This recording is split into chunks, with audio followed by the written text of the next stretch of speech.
We're back to the Inside Scoop Emerald Planet.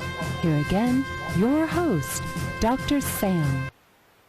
Hello, I'm Dr. Sam Hancock of Emerald Planet TV, and we're coming to you live from Astana in Kazakhstan. And we're looking at Kazakhstan as being a truly internationalizing country. It's in Central Asia. It's getting ready to host the largest ever expo in the entire region, 2017 Expo Fresh Energy. And so what is it about Kazakhstan that is attracting very much interest among international companies and international community? And this is something that we're going to be discussing with a gentleman who's sitting right beside me, who, although has worked in many other countries around the globe, has decided he's going to be working with Kazakhstan and that there are good best practices being developed here. This is Pedro Xavier Martins. He is a manager of Sarmiento, and it is a global company and working globally. But thank you for being on the Emerald Planet TV. Thank you very much for the invitation. Tell us about your company and its global reach. Yes, Sublimarito, it's a company that it's based in Portugal. We have opened it in 2008, and we work mostly to Portugal and to speak Portuguese countries, mostly in Africa. We have done some works there. And also, too, I understand that you're working with Brazil, which is another Portuguese-speaking country. Yes, we also work. Here, what I've done to be able to face the challenge that Kazakhstan gives us, because this is a really promoting country. I think this will be in the next years one of the most most developed countries here, because they have big aims and big capacity to do. I have joined people that I already work with, like Linec, like Quadrant Process and Eichplan. These companies gives me more strength and what we can do. Now, but looking at this, it's very interesting that you've been working in all these Portuguese-speaking countries in African continent, Brazil, and in Latin America, and yet you jumped all the way over thousands of miles away in Kazakhstan. Why Kazakhstan? Two issues. I've heard about Expo 2017, and one of the companies that is with me, Eichplan, they promoted Expo 98. It was Park Expo, and Park Expo has closed, and Eichplan gathers this knowledge. So, on September 2013, I joined a group, to try to do here some actions and to promote our technologies and Portuguese capacity and experience in Kazakhstan. Despite this, we did not forget the other countries. We still have, for example, as I told you, some office there working on Quadrant Processo. But I think Kazakhstan right now, it's one of the most promising countries all over the world. Now, looking at the best practices that you've learned in the Portuguese, like Mozambique, Angola, and of course Brazil, what are some of those best practices that you feel like that you can apply here in Kazakhstan, and then through the Expo 2017 Future Energy, then can spread around the globe? Okay. This is like this. When we reach to any country, we need to be very humble and to understand the country. Like this, we have established Sublimerit with Green Academy a very good partnership. We are here in invitation of Green Academy, and we thank also to ESPON 2017 and Ministry of Energy. On African-speaking countries, mostly what is there more developed is solar. But solar, since that this is still starting very much. Brazil, before this crisis, was also very depending of petrol. And despite this, for example, we can do projects of wind and also about solar energy, and we have this experience. But here in Kazakhstan, we can gather lots of technologies that we can promote and do here. For example, I will talk you also a little bit about Linec after, about these issues. Okay, you're really much leveraging the collaborations that you've established around the world, and so you reach far beyond the borders of Portugal. Yes, working with your European companies, and then now you're working in Kazakhstan and bringing together. And of course, there'll be many over 110 countries have signed the protocols that they're going to be here at 2017 Expo. So talk about some of these collaborations and why you think this is so important, both for development of green economies and green energy, not just here, but also around the globe. For example, now the water is one big problem that we have in the world. And here in Central Asia, it's because we know that there are some problems between the countries. LUNEC is a state laboratory. We have 700 people working there. And we are doing some big projects, for example, PIANO, that it's a cooperation between UA and China. This is to study water management. This was signed on 27 January. Bingo, this is a program to study the climate changes.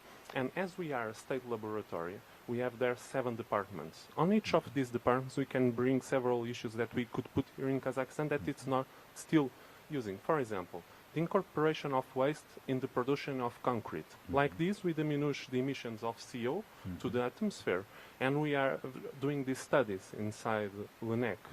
The studies of new materials. We have materials departments, and there we are the responsible for the homologations and for the standardizations of new products on Europe. LUNEC has one of the biggest seismic platforms in the world, and they were responsible for the implementation of the Eurocodes in Portugal. They are one of the entities that done this in Europe, and one of the entities is responsible. Like this, the transition of Kazakhstan from the Russian codes to the European standards, this is really important. And like this, what we need to do, to understand both ways, both sides, and to take the good things that each one has. And like this, I think Kazakhstan will promote, because on Europe we don't have this idea of these Western things, and there are lots of things that are well done.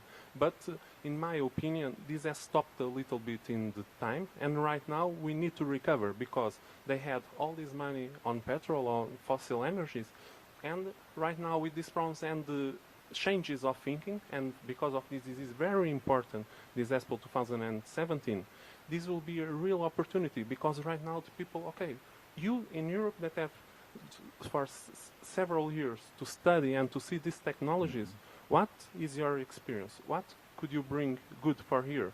For example, we have there one program that now is called Marsol, before it was Gabardine, this is a development, to study underground waters in semi-area zones. And like this, we do captation, retention, and usage of these issues, for example.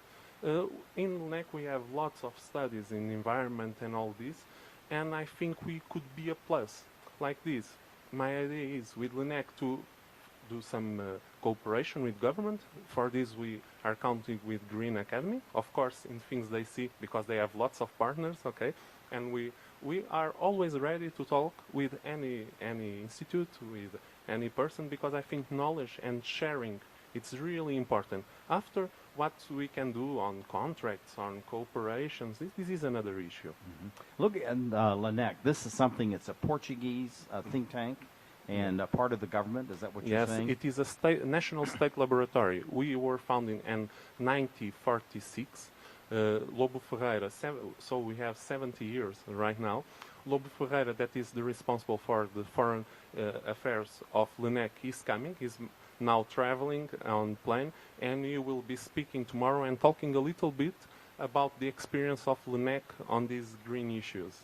This will be really interesting. Now, looking at the future of the world economy, of course, there's been a great slowdown as far as Europe is concerned. Yes, China, Brazil, you know, the BRIC countries, if you will, have been hit very hard as far as this change in the revenues from the petrochemicals, particularly on natural gas and oil.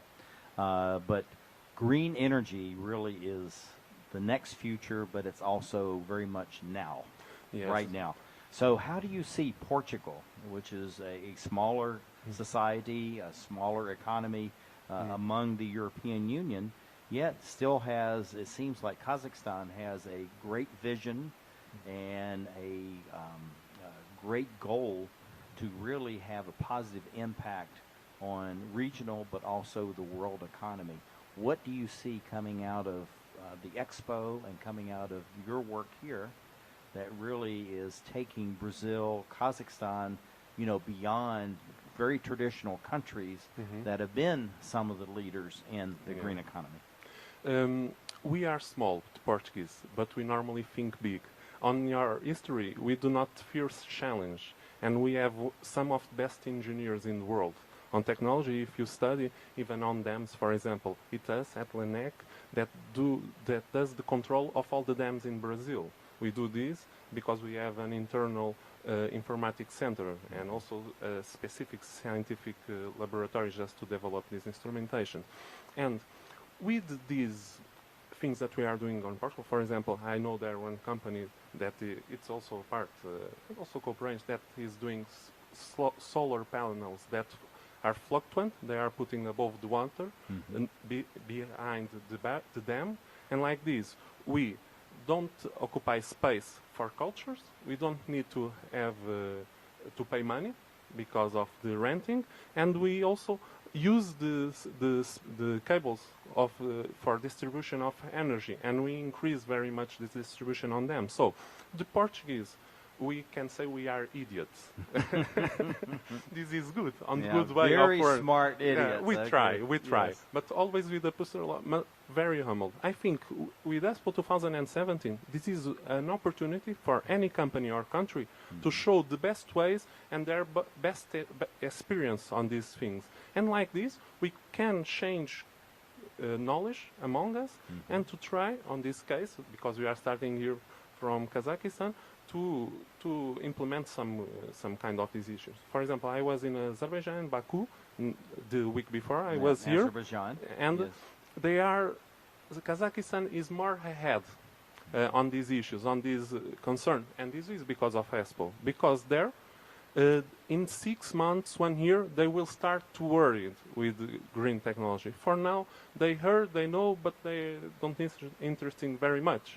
So I think Kazakhstan here in the Central Asia can have a role, a very important role, as an example, and after to change knowledge, because right now they are absorbing and they are doing very many smart contacts, and this will be really interesting in my opinion. I think Kazakhstan is a country for the future. Well, we only have about 1 minute left, so we have to be quick. Looking at your organization and looking at the collaborations, what do you see for the growth and development of your work, but also among all the collaborators, and especially with your work with Kazakhstan, that you feel like is going to carry you for the next 5, 10, 15, even 20 years?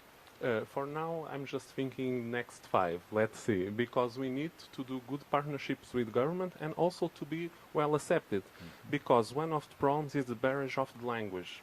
Yes, despite we have translators, we need to learn.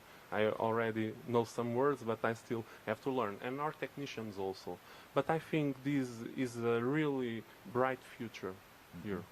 It's absolutely fantastic. Well, thank you for being with us. Thank you very much. Thank you for sharing. We love your energy, your enthusiasm. Thank you for being with us as we look around the globe, as we create Emerald